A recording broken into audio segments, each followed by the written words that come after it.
The Major League Baseball All Star Game started off as a gimmick and remains a gimmick 83 years after the first game was played in Chicago at Comiskey Park.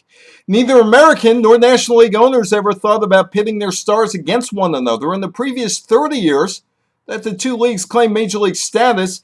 In the origin of the Midsummer Classic seems to have come from a meeting between Chicago Mayor Edward J. Kelly and the Chicago Tribune newspaper editorial staff, with Kelly looking for a major sports event to be part of the 1933 Chicago World's Fair.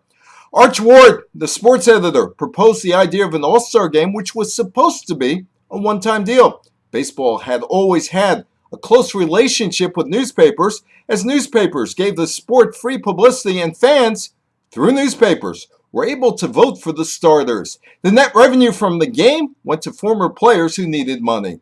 The first almost all-star game didn't even feature the National League. The contest took place in Cleveland in 1911, with the American League beating the Cleveland Naps in a fundraiser.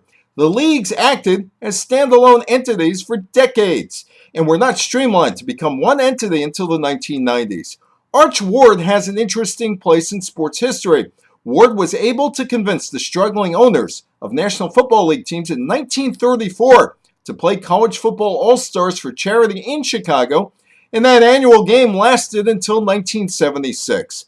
Ward was also a force behind the All-American Football Conference, which started in 1946 and ended in 1949 when the NFL took in 3 teams. As far as today's gimmick, Major League Baseball decides the World Series home field advantage by giving the team from the league that wins the game the extra home game.